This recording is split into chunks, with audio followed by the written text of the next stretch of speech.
যার দল বড় তার দায়ও বেশি। বিএনপি যেহেতু নিজেই বলছে যে সব থেকে বড় স্টেক হোল্ডার এই জুলাই এসছে, তাহলে তার দেখেন আমরা বিএনপিকে কি বলি যে সব থেকে যেহেতু সে বড় দল, কিন্তু সব থেকে বেশি গালি সে শুনবে এবং এতটুকু হজম করার শক্তিও তাকে অর্জন করতে হবে। আমাদের তো যেটা গুরুত্বপূর্ণ কথা যে এই যে বিএনপির ক্ষেত্রে মুশকিলটা হলো বিএনপি যদি আপনি ভালোবেসেও দেখেন হাজারো বিএনপির সমালোচনা করেও যে কথাটা শুরু থেকে আজ পর্যন্ত আমরা বলছি এবং বলবো সেটা হলো ভারতীয় আধিপত্যবাদের মোকাবেলায় বাংলাদেশে আমাদের যেই বিএনপি শহীদ জিয়া, যেই বিএনপি বেগম জিয়া, ভারতীয় আধিপত্যবাদ মোকাবেলায় সেই বিএনপিকে আমাদের লাগবে। তো সেই বিএনপি যখন চাঁদাবাজি করবে, প্রচন্ড ভাবে সে আরেকটা আওয়ামী লীগ হয়ে ওঠার চেষ্টা করবে, অবশ্যই তাকে আমাদের প্রচন্ড ভাবে ধরতে হবে। এখন মুশকিলটা হলো কি জানেন, বিএনপির কিছু জায়গায় কাজ করছে না। তো এই যে বিএনপি কে আমি আপনার মাধ্যমে আজকে আবারও আমাকে প্রচন্ড গালিগালাজ করুক, যাদের বিকিং চা বলুক, তবু আপনাদের মাধ্যমে বিএনপি ভাইদেরকে কয়েকটা প্রশ্ন করতে চাই। তাকে একটু বলি, দেখেন আমরা স্বীকার করি অস্বীকার করি, এই যে সামাজিক যোগাযোগ মাধ্যম ফেসবুক ইউটিউব যেটা বলেন, এই পুরো জুলাই থেকে শুরু করে সবকিছুতে ভীষণ ভূমিকা রেখেছে বিএনপির কিছু ফেসবুক অ্যাক্টিভিস্ট, আমাদের নাম বলছি না, মানে বিশ্বাস করেন আমি মাঝে মধ্যে নিজের প্রতি লজ্জা হয় যে এই জুলাইয়ের আগে কিছু মানুষকে আমি ভীষণ সম্মান করতাম, তাদের বোঝাপড়া, তাদের চিন্তা ভাবনা, লেখাপড়া, এই জন্য ঠিক জুলাইয়ের পরে এই মানুষগুলো তাদের ন্যারেটিভ নির্মাণ, তাদের কথাবার্তা, তাদের অ্যাটিটিউড এমন ভাবে বদলে গেছে, আমি দেখেছি, আমি জাস্ট লজ্জা লাগে আমাদের যেই মানুষগুলোকে আমরা সম্মান করছি। যেমন দেখেন, আমি নাম বলছি না, আপনি এরপর হয়তো আপনারা কেউ ধরলেন যে এই যাকে হত্যা করা হলো সে কোন পরিচয়ে, সে হাজী সেলিমের লোকের নাকি এইটাকে বিএনপির কোন প্রধান সারি যারা মূল কমিটিতে আছে তারা এটা নিয়ে পোস্ট করবে, নাকি সবার আগে তারা বলবে যে করেছে তার বিচার চাই। একজন পোস্ট দিয়ে প্রশ্ন কি যে হাজী সেলিমের লোককে আপনারা ব্যবসায়ী বলতেছেন, মিডিয়াকে জিজ্ঞেস করতেছে, এর মানে কি কেউ যদি হাজী সেলিমের লোক হয় তাহলে তারে প্রকাশ্য দিবালোকে পাথর দিয়ে হত্যা করা যাবে। অথচ এই বিএনপির ভাইয়েরা প্রতিদিন ছাত্র জনতাকে মব মব বলে বলে যাচ্ছে। এর মানে ছাত্র জনতা আওয়ামী লীগকে গ্রেপ্তারের জন্য পুলিশের হাতে যদি তুলে দেওয়ার জন্য তার বাড়ির সামনে দাঁড়ায় একটা মব। ওকে, আমরা তো কোনদিন মবের পক্ষে বলি না, আমরা তো আইনের শাসন চাই, কিন্তু পুলিশ না করলে সেটা জনগণকে করতে হচ্ছে, এটা সরকারের ব্যর্থতা। অথচ পাথর দিয়ে মেরে ফেলা হচ্ছে, সেইটার মব না, কি বলবো, নামও নাই, আপনি বলবার চেষ্টা করছেন কি হাজী সেলিমের লোক। তো হাজী মানে এই যে আপনার ন্যারেটিভ নির্মাণ, আপনি প্রথমে ভুল স্বীকার করছেন না, আপনি তওবা করছেন না, এই সব যে ন্যারেটিভ নির্মাণ আপনি অস্বীকার করছেন, এই অস্বীকার তো হাসিনা করতে আজীবন। কয়েকটা কথা আপনাকে বলি, দেখেন বিএনপি যেটা করেছে এবং তা করছে, বিএনপি তো সবার চেয়ে বেশি নির্বাচন নিয়ে কনসার্ন, এই জবাব বিএনপি তো নিশ্চয়ই ভোটে পাবে, এরপর আমাদের ইলেকশনটা হওয়াইতে হবে। কিন্তু প্রশ্ন হলো, আমরা বলেছিলাম এই যে বিএনপি ভোটের কথা বলতে, সেই ভোটটা কিভাবে চায়, ইতিহাসের সেরা ভোটটা চায় কিনা, যে মানুষ ভোটটাকে নিজের মতো উদযাপন করে প্রত্যেকটা ছেলে মেয়ে ভোট দিবে, প্রবাসীদের প্রথম ভোট দিতে পারবে। তো আপনার কি মনে হয় প্রকাশ্য দিবালোকে যেই মানুষটাকে হত্যা করার পর 48 ঘন্টায় মিডিয়ায় ব্ল্যাক আউট, কোথাও মামলা হয় নাই, কিচ্ছু হয় নাই, তাহলে বাংলাদেশের 36,000-এর বেশি ভোট কেন্দ্র, প্রত্যন্ত অঞ্চল পর্যন্ত, সেইখানে কত মানুষকে হত্যা করা হবে, গুলি করা হবে, এই মিডিয়া, এই পুলিশ, এই সরকার সেইটা কি নিয়ন্ত্রণ করবে বলেন তো ইলেকশনের আগে? সুতরাং আমাদের কথাটা এটা একটা ইম্পর্টেন্ট প্রশ্ন। ধরেন যে মানে আমাদের তো, আমি তো বলছিলাম যে মানে প্রশাসন, পুলিশ, সেনাবাহিনীর ভেতরে এখনো যে হাসিনার অনুসারীরা বসা, তেমনি মিডিয়ার ভেতরেও যারা বসা, আপনি দেখবেন যে মাঝে মধ্যে তারা মাথা মানে উচ্চারণ শুরু হয়েছে, মাঝে মধ্যে তারা বিভিন্ন রকমের মানে কি বলবো কৌশলী নিউজ করে, বিভিন্ন রকম ভাবে উস্কানি দেয়। তো এখন ধরেন জুলাই সনদ, এই সরকার বা এনসিপি তাদের মধ্যে তো আন্তরিকতার ঘাটতি আছে রে ভাই। মানে তাদের যে চাপটা প্রয়োগ করা দরকার ছিল সেটি কিন্তু তারা সেভাবে প্রয়োগ করছে না। হ্যাঁ, হচ্ছে, হবে, আশ্বস্ততার মধ্য দিয়েই তারা পার করছে। তো এবং নির্বাচনী অনিশ্চয়তা কিন্তু আবার তৈরি করা হচ্ছে কিনা, নির্বাচনের তো একটা ডেডলাইন হয়েছিল, মানে ডেডলাইন হয়েছিল, আবার তৈরি করা হচ্ছে কিনা, যে সংখ্যানুপাতিক পদ্ধতি, অমুক পদ্ধতি তমুক পদ্ধতি, এইটা না ওইটা। তো সব মিলিয়ে আপনি যদি একটু সামারি করেন আমার মনে ভালো হয়, আমরা এরপরে রসনাটার কাছে যাবো। আমার যেটা মনে হচ্ছে মানে নির্বাচন লাগবে না, এটা তো মনে হয় বাংলাদেশের কেউ বলে নাই, কিন্তু সেইটা কোন নির্বাচন? যে নির্বাচন ইতিহাসের সেরা নির্বাচন হবে, ফ্রি অ্যান্ড ফেয়ার ইলেকশন, মানুষ সব থেকে আনন্দ নিয়ে ভোটটা দিবে, প্রবাসীরা ভোট দিবে।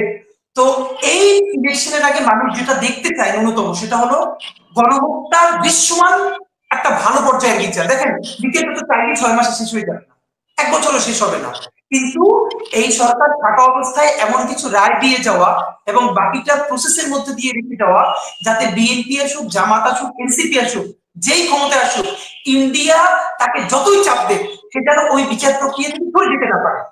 নাম্বার 1, এই ন্যূনতম বিচারকে আপনাকে নিশ্চিত করে যেতে হবে। নাম্বার 2, জুলাইয়ের ঘোষণাপত্র এবং জুলাই সনদ।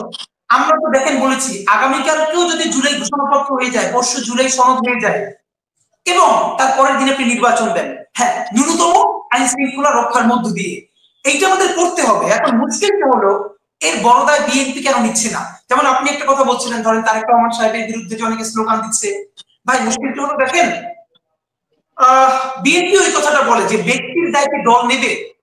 প্রশ্ন হলো ব্যক্তির দায় দল নেবে না, তাহলে কি নেবে বলেন তো?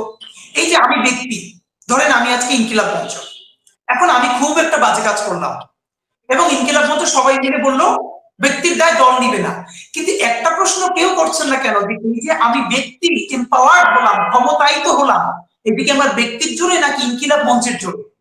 যেই লোকটা এলাকায় চাঁদাবাজি করছে, পরিচিত শ্রমিককে মারতে পারছে, সে তো এম্পাওয়ার্ড হচ্ছে, একটা পরিচয়, সেই পরিচয়টাকে সে ধরবে না? শরীফ ওসমান হাদী, আমি একটু একটা বিষয় যোগ করি যে ধরেন আমি গত 11 মাসে ধরেন আওয়ামী লীগ যে খেলাটা খেলতো, যে একটা অঘটনের পরে বলতে না এটা আমার দলের কেউ করেন, এটা বিএনপি জামাত করছে, আমার দলের কেউ করে না, এটা অমুক করছে। বিএনপি কিন্তু ধরেন দায় নিচ্ছে এবং সাথে সাথে দল থেকে বহিষ্কার করছে। তার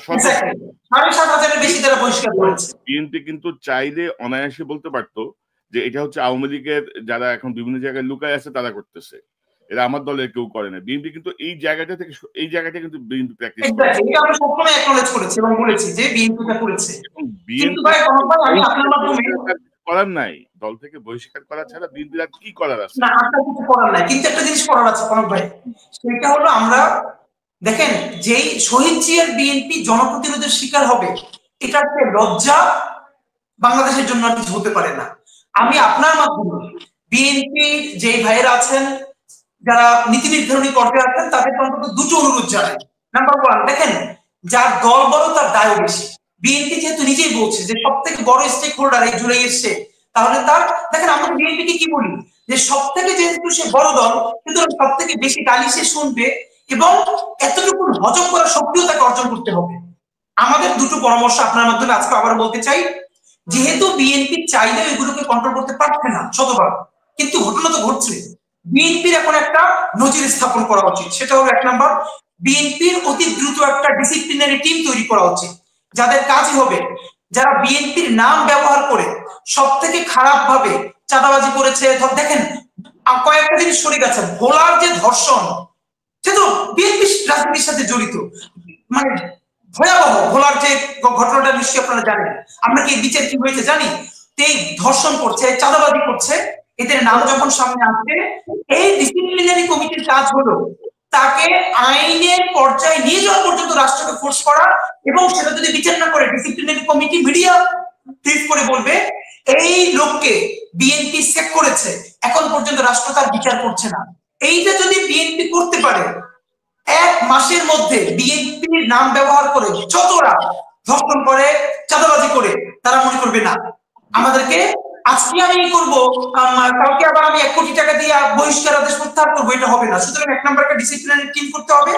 2 নম্বরে আমি আপনাকে ছোট্ট একটা গল্প বলি ভাই, দেখেন বললে হবে না, আমার উপজেলার গল্প বলি।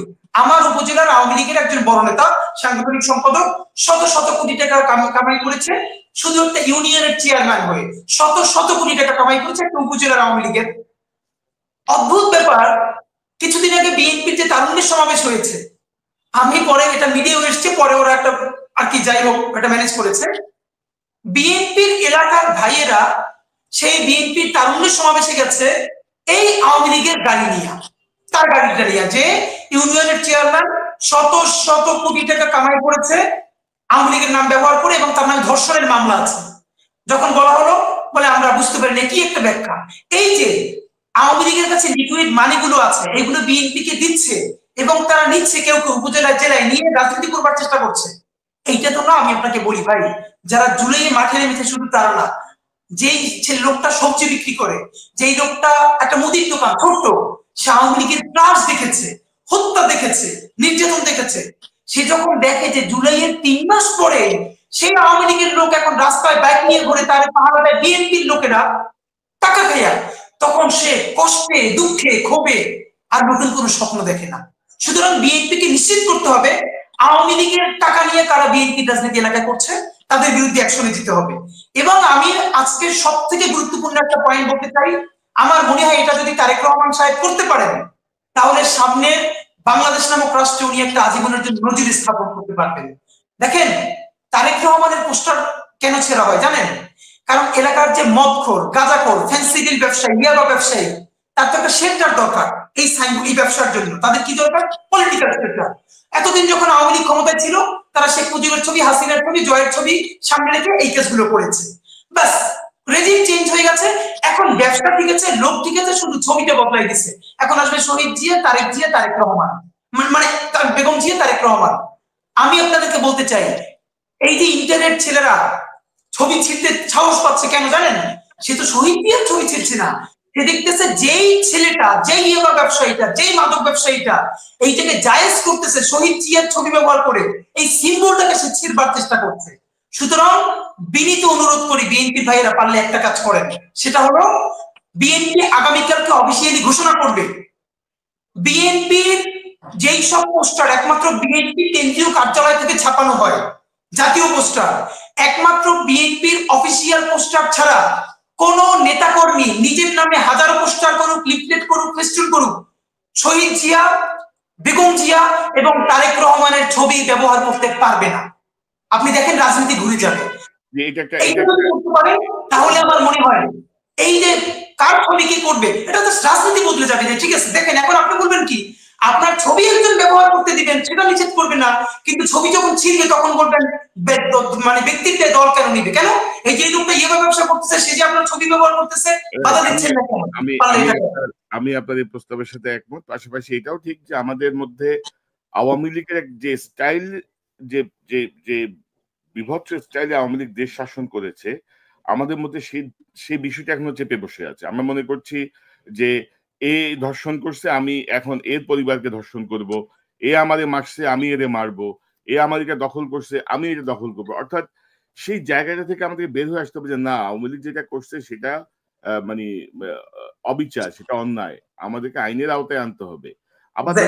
আবার ধরেন এই জায়গাটায় সরকার যখন আসামি ধরে ছেড়ে দেয়, সরকার যখন আসামিদের চা নাস্তা খাওয়ায় ছেড়ে দেয়, ধরে না, ধরেও আবার ছেড়ে দেয়, মানুষ যখন বিচার পায় না, তখনই আসলে সৃষ্টি হয় মব। আপনি মব বলেন, জনপ্রতিরোধ বলেন বা জনক্ষোভ বলেন, যে ফর্মেটেই বলেন, যে পৃথিবীর সব দেশেই চলমান।